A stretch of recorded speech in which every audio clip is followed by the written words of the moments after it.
Agora me vem que, na realidade, nós temos um certo processo. Nós temos a conquista de uma paz através da oração, através do exemplo, mas também temos a questão da conquista da paz doméstica, a conquista da paz no trabalho, nas ruas. Vamos focar agora um pouco na paz, na criação da paz dentro de casa, com os filhos, com a esposa, com o marido, sogro, sogra. É complexa essa questão da paz no interior da casa. Porque a gente tem a teoria, nós não temos a prática, né? Nós temos a boa intenção, mas não temos a vivência dessa boa intenção.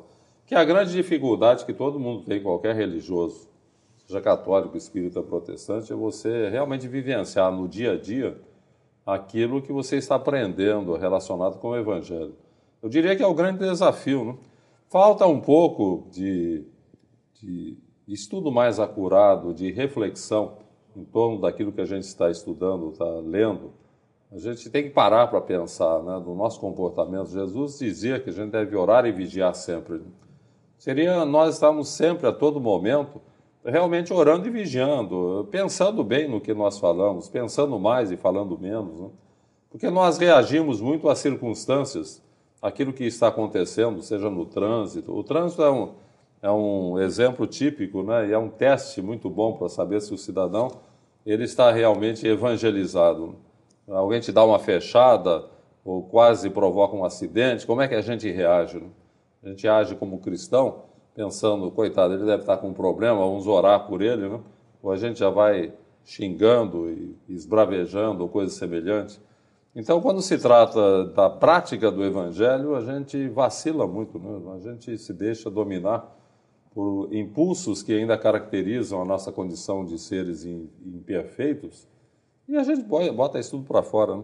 Então, eu entendo que a reflexão ela é fundamental.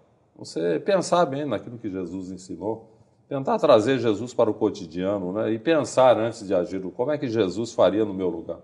Esse é realmente um estímulo muito bom. Eu acho muito bom se a gente consegue fazer isso, né? Antes de você ter uma atitude, ou ter uma iniciativa, bom, Jesus no meu lugar faria o quê? Agora, para que isso aconteça, é preciso que você saiba o que Jesus faria, né? Porque o grande problema que eu vejo nos religiosos de um modo geral e no espírita também é o desconhecimento, assim, de uma forma mais ampla, da própria moral evangélica, dos ensinamentos de Jesus, né? Para você ter uma ideia, em reuniões que a gente faz lá em Bauru, de cursos de espiritismo, de mediunidade, eu sempre pergunto para o pessoal, quando está começando o curso, quem leu o Sermão da Montanha? É incrível, ninguém leu.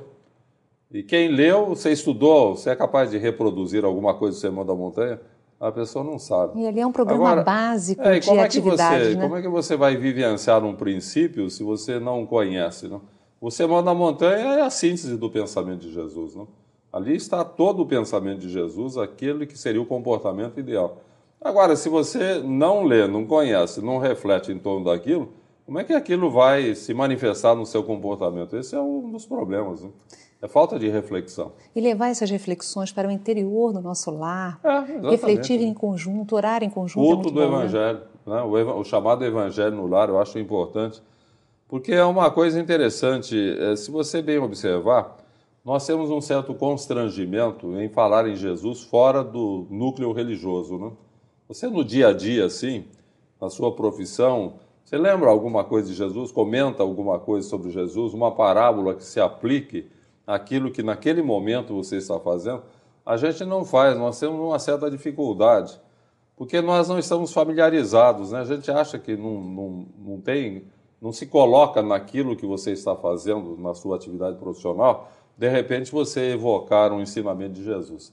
A gente não está habituado a trazer Jesus para o cotidiano, né? Como se Jesus estivesse falando de coisas transcendentes lá do céu, quando Jesus fala de coisas da terra. Todos os ensinamentos de Jesus reportam-se à vida aqui na terra, ao nosso cotidiano. Agora, se o cidadão não conhece aquilo que Jesus ensinou e vivenciou, vai ser duro aplicar no seu cotidiano. Simonete, a crença em Deus é fonte de paz? Eu dizer que é um caminho para a paz, não basta acreditar em Deus, né? Porque todos os religiosos acreditam em Deus e ficam se matando, né? A gente vê no Oriente, por exemplo, sunitas e xiitas, que são muçulmanos, que acreditam em Deus, em Alá, vivem as turras, né? Árabes e judeus acreditam em Deus também. Eles têm a sua religião e vivem se matando uns aos outros. Então não basta você acreditar em Deus. É preciso que através do estudo, da reflexão, da meditação, a gente procure realmente entender aquilo que Deus espera de nós.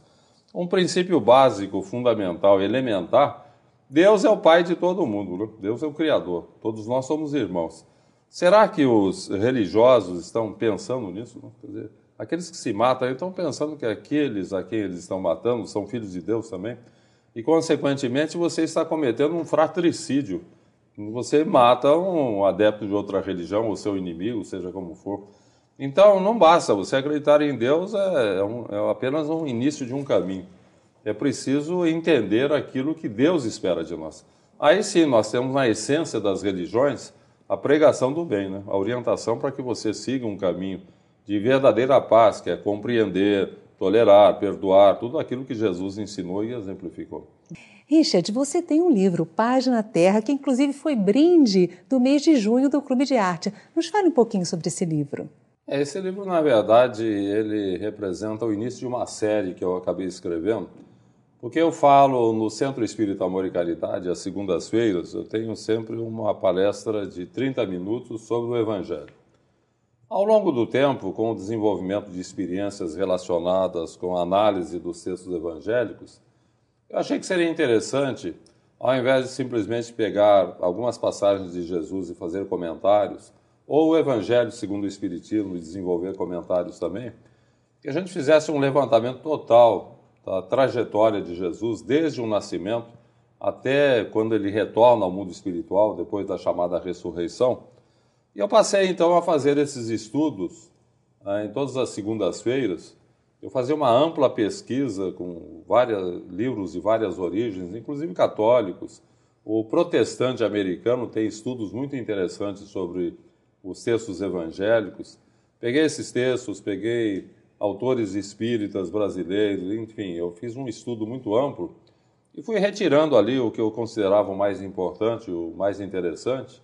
A partir dali eu comecei com o livro Paz na Terra, que é desde a vinda de Jesus, o nascimento, aliás, desde as promessas do nascimento de Jesus, até o início do apostolado, que se dá nas bodas de Caná, onde Jesus comparece em companhia de Maria e alguns discípulos naquele casamento, né, onde houve aquela transubstanciação da água em vinho.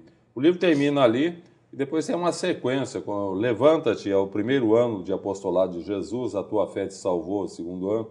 Enfim, a gente desenvolveu ao longo de 6 livros um amplo estudo sobre a moral evangélica, mas contextualizando os ensinamentos de Jesus, né, trazendo para o nosso tempo, mostrando por que as coisas aconteciam, porque Jesus falava determinadas coisas que aparentemente não têm sentido, mas se você contextualizar, procurar observar por que Jesus falou e em que circunstâncias ele falou, a gente entende melhor.